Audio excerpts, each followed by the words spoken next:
And now, Suspense. Your host tonight on the Autolite Theater is the maker of the famous wide-gap Autolite resistor spark plug. The spark plug that's ignition engineered by Autolite men who make complete ignition systems for many of America's finest cars. Autolite makes over 400 products for cars and trucks. Spark plugs, bumpers, hubcaps, headlights, radiator grills, batteries, wire and cable, ignition systems, speedometers, instruments, tail lights, and many more. So remember, from bumper to headlight, you're always right with Autolite.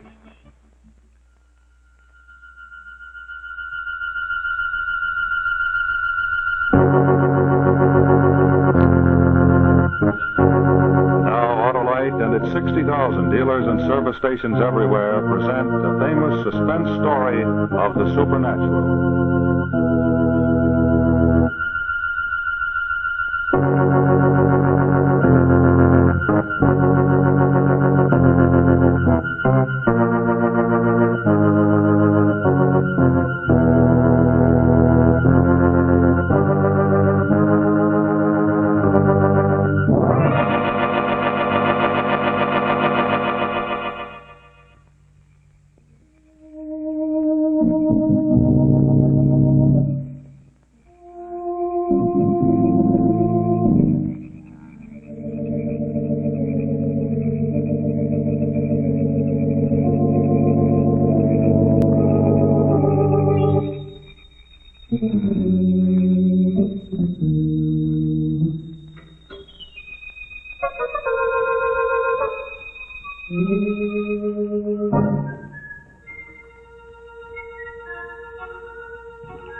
Go ahead, girl. Answer the door. Maybe some poor wayfarer.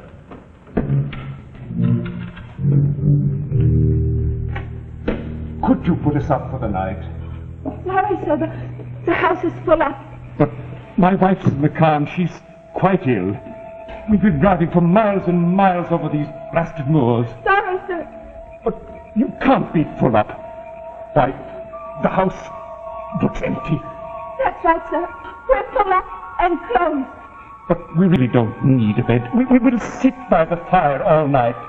Anything to take my wife out of this misty night. 12 miles on, so you'll find a farmhouse. Sometimes they take folks in. Good night, sir. But you're a tavern. You're a public inn. I can tell from the looks of you, you're practically empty. Sorry, sir. A certain party has taken this pub over, entire and complete. And as long as they pay for what they do is their own business. What I do is my orders. Good night, sir.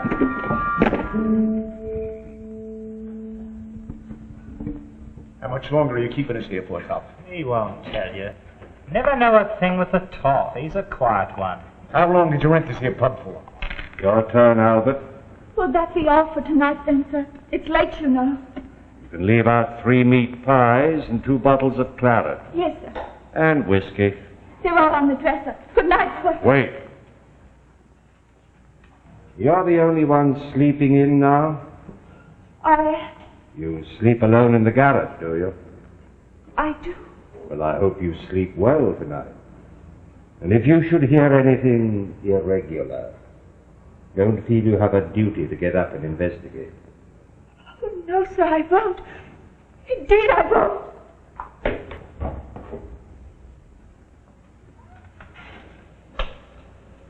What's the idea, Top?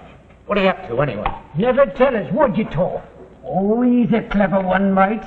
And you and me, why, who are we? Just 3 bloomin' idiots. Am I right, Top? That's right, Sniggers. 3 idiot sailors, lost on the blasted moor. I tell you this, Toff. We may be 3 bloody merchant seamen to you, but there's one thing I've learned. What's that, Sniggers? Yes, sir. I've been sailing from cape to cape, and in all the rich corners of India. And there's one thing I've learned. I'm waiting. It's the clever ones, Toff. The clever ones as makes 'em up. He's right. It's the clever ones that keeps everything to themselves. Their plans are clever enough, but they don't work. They don't work, 'cause they forget some one little thing that simple fools like us could see. Tell us, Toff. Tell us what your plans are. Aren't you the clever ones, though?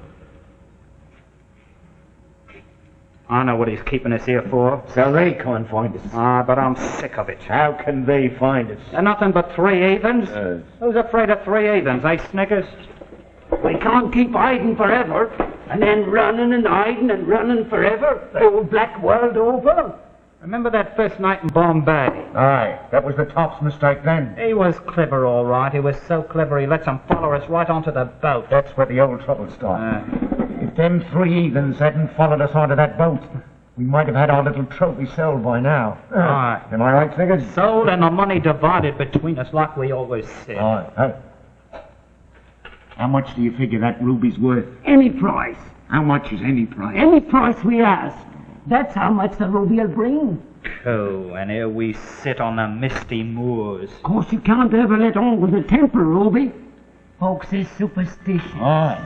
And no matter how big it is, if people knew we stole that ruby from a temple, right out of the bleeding idol's eye. That's right. They'd never touch it. Why? It's still a ruby, ain't it? Yes, but it's a temple ruby from Hindustan. And that's what makes the difference.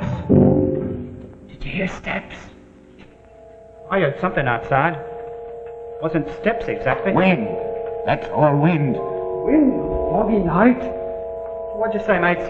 Let's eat them meat pies and drink that claret and that whiskey. Now, will you look who's in a panic now, huh? Alfred, you've seen them 3 heathens. That makes it different, and so is Sniggers, but not me. Every time I hears a noise and every time Look at here, Bill. It don't do no good to go looking and listening, 'cause when they come from behind. And they come without a sound. like they did to poor old Jim in Malta. That's right. Like they did to George in Bombay. Before we started. Oh, easy now, Bill. We're safe out here. I give them dark devils the slip. You give him a slip? Aye. Put a stick in the fire, Albert. Brighten the place up a bit. I had the ruby, and I give them the slip. All 3 of them. How'd you ever do it? Well, they were following me. Who told them you had the ruby? You didn't show it. You didn't have to. They kind of know. They kind of know. Yes. They know if you've got it. They always know. That's the mystery we was trying to tell you about. Here they are now, following me down the streets of Hull. I goes up to a policeman and I tells him. And he says, oh, they're nothing but 3 Hindus and they won't hurt me. Why'd you have the policeman arrest them? For what? For trying to get back the ruby we stole? Aye, so I walks slow. Then I turns a corner, then I runs. I never sees a corner but I turns it. And I never turns a corner but I runs. And you know the streets of Hull. Well, after 2 hours, I sits and I waits. I waits, and what do you think? What? No priests. What? No. Those dark devils with gold spots on their faces. I give them the slip. Well done, Albert. That's why I didn't jump when you said you thought you heard something. Because I knew we were safe. Now, come on, Bill, and play up. Play up. Whose turn is it anyhow? Mine. Albert, why didn't you tell us before? So you could ease our minds. Because the top, he don't want me to say nothing, no. He's got his plans and things must be done his way. Oh, you and me are stupid fools. And if it wasn't for me what gave him the slip and all, we might have had one of them crooked knives in him right now. But for me, who'll give him the slip. Albert, Bill, here's the idea. The priests have gone, our money's gone. Right. So what have we left? Go on to London now and send that ruby. Toffee won't come. We'll leave. He won't give us the ruby. We'll take it. You... How? There's one of them. There's 3 of us. We'll take it tonight and be in London tomorrow. Simple enough, ain't it, Bill? Simple enough. once we get the ruby. Don't worry about that. We'll find a way to get it from him.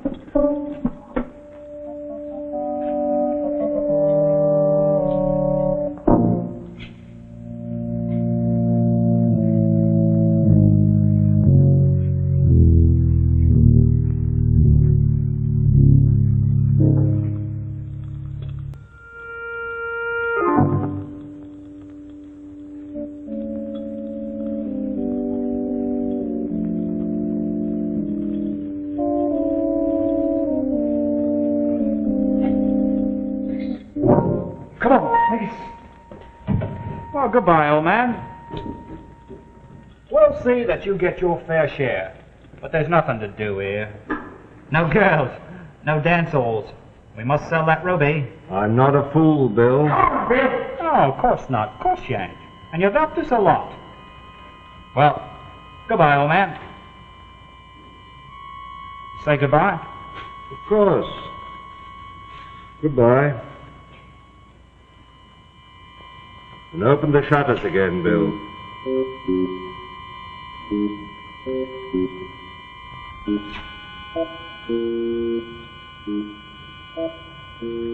I don't suppose you want the door open, too, do you? Whether the door is open or closed, Bill, it doesn't matter. Well, the first shall be last and the last shall be first. Goodbye, coffee, old man. Come on.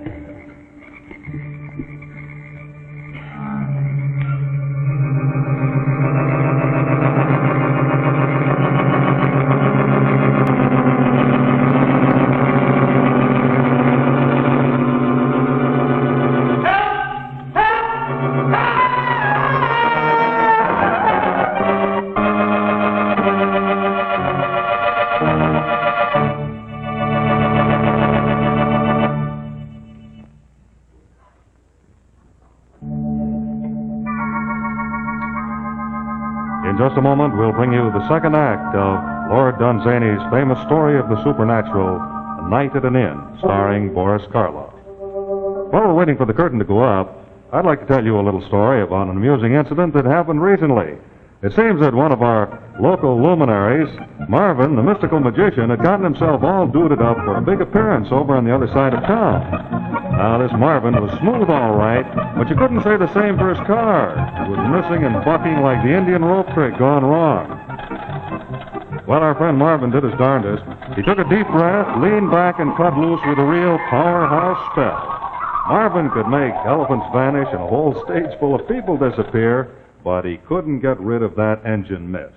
Well, now, naturally, no one like Marvin, who is supposed to be a prominent prestidigitator, likes to have people know that he's lost his powers.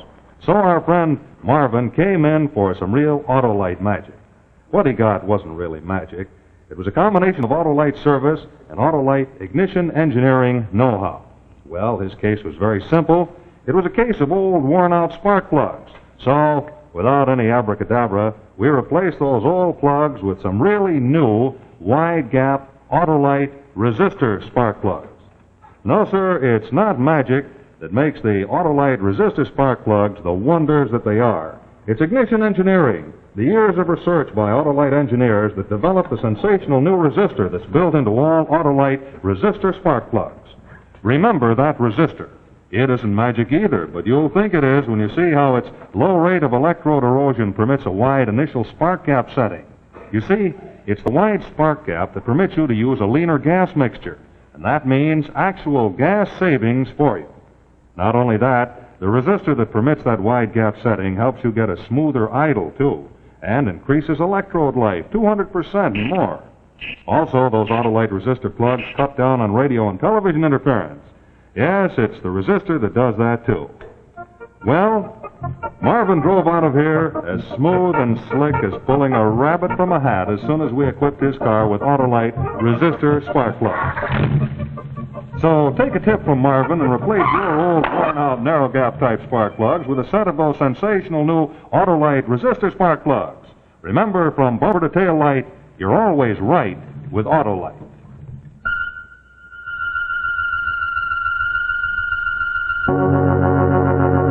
Now, here is the second act of A Night at an Inn.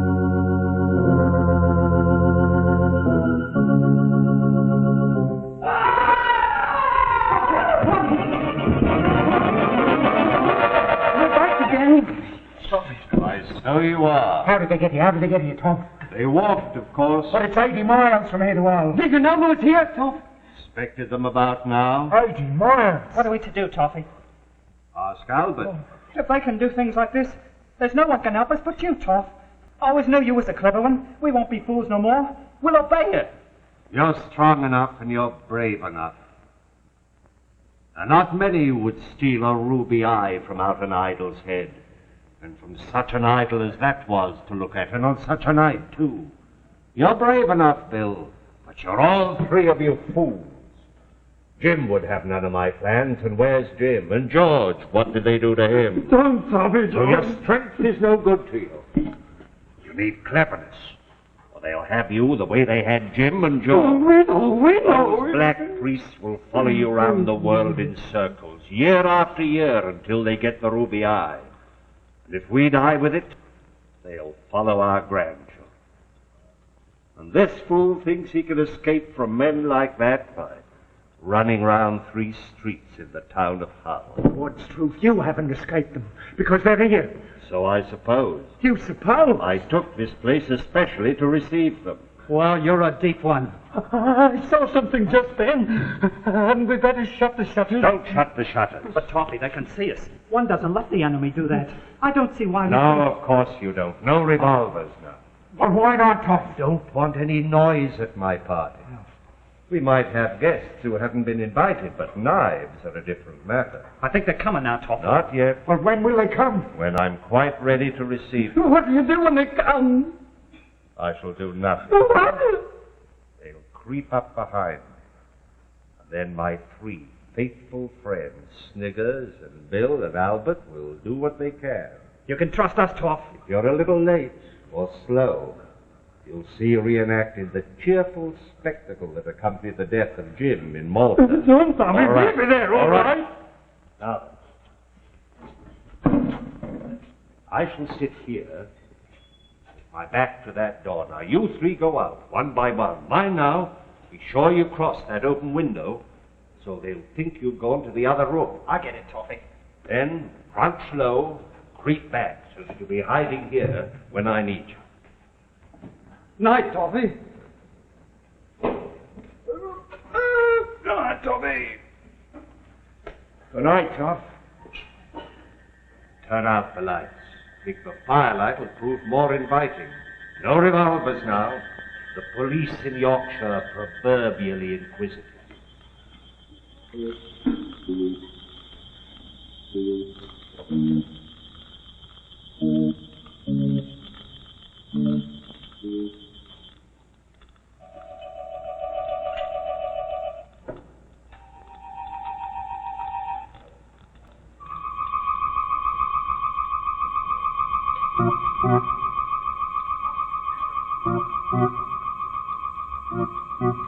Be ready.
Toffee, we only got one. What do we do?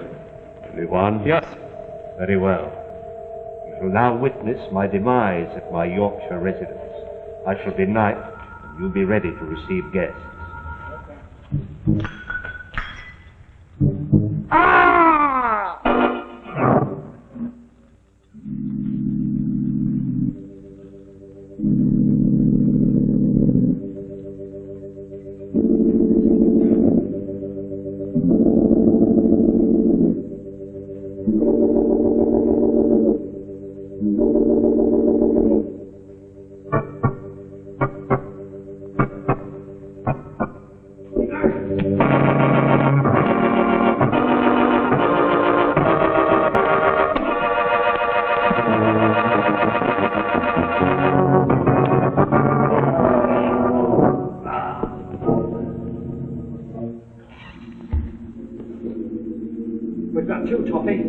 do now? Still enough. Yes. Albert, you get over to the window. Stage a fight with that healer. I know he's dead. But you and Bill are going to resuscitate him. On his feet. Sniggers, help him. Keep low, keep low. Out to the window. Quick now, quick. Sniggers, turn him over. Easy. Hold up.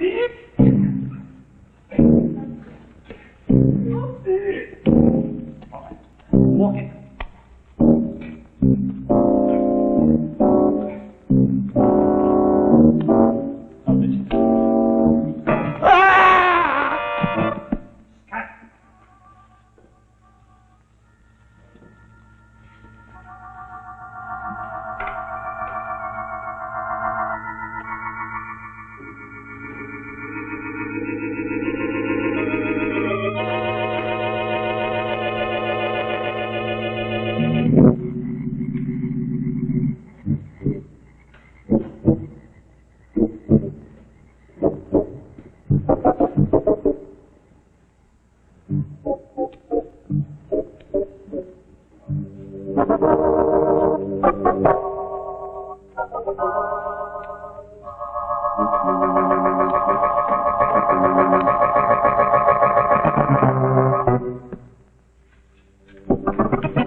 Very good night's work, my friend. Well done, Toffee. You are a dig one. You drink one of their blood one. How much is it worth, Toffee? Everything they have in the shop. I'm sure we all ought to be very grateful to Toffee. Well, I just have a knack of foreseeing things. I should think you did. I don't suppose there's anything happens that old Toffee don't foresee. Does it, Toffee? No, I don't think it does, Bill. I don't really think it does. Turn on the lights. What do we do with him? Bury him in the garden. Then what? Then we go up to London and upset the ruby. Well, I think we've come through this night's work very well. Well, the first thing we ought to do is give a little supper in honor of old Toffee. Well, I think we've earned our bit of supper. Here's the Toffee. Oh, who guessed everything right? Why, good old Tom. Here's the Toffee who saved our lives. Here, he foresees everything. Speech, Tom. Speech. Well, gentlemen, I suppose in this world there are two kinds of men. There's the kind that can see. What would that be? No wind and the shutters slamming. It's wind. It's blowing both ways at once. Look at that. Of course it's the wind. Fog's lifting. Must be lifting. Must be the wind. Fog looks as thick as ever to me. Sniggers, go outside and fasten that shutter back. Go outside.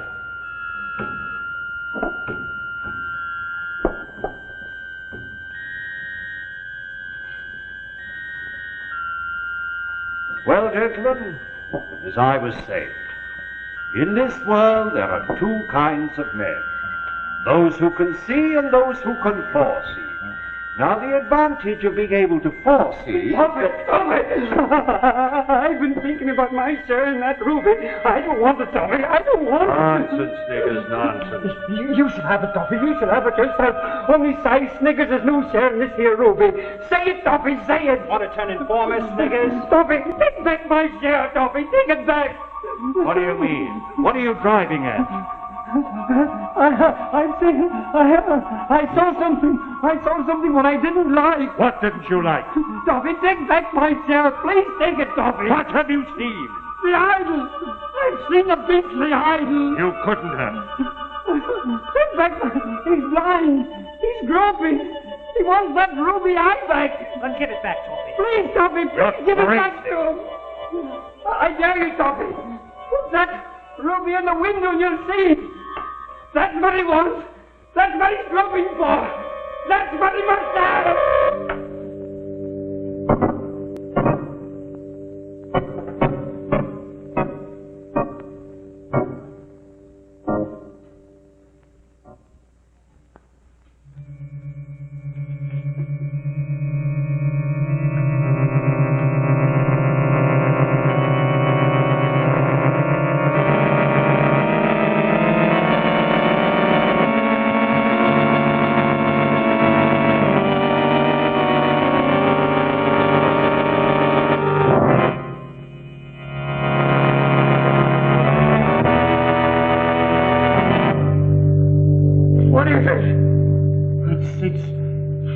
that obscene idol come from India.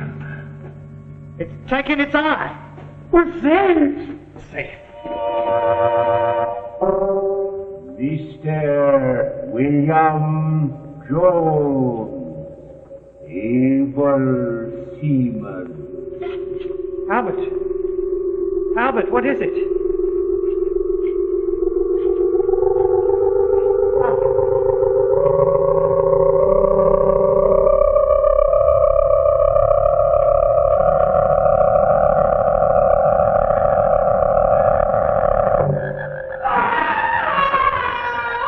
Tommy, what's happened? I've seen it. What was it, Sniggers? What is it? Mr. Albert Thomas, able seaman. Must I go, Tommy? Must I go? Tommy!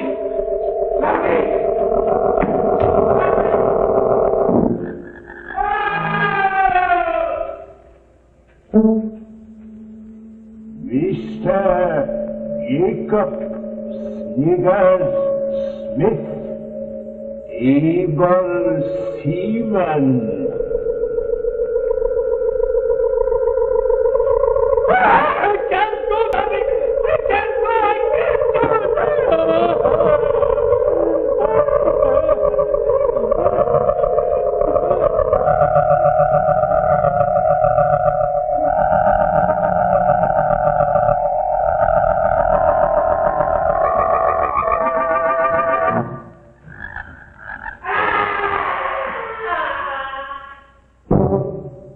Mr.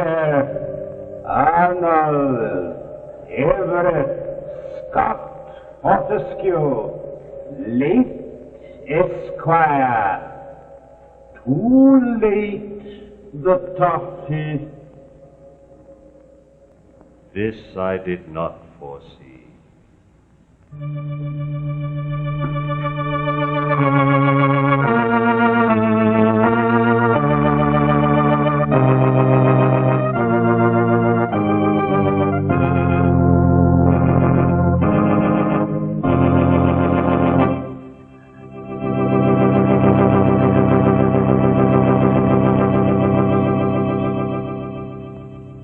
Thank you, Boris Karloff, for a fine performance. Musical effects this evening were by Hank Silburn. And now, this is Rex Marshall speaking for Autolite, inviting you to join us next week for Suspense and reminding you that you're always right with Autolite. This is CBS, the Columbia Broadcasting System.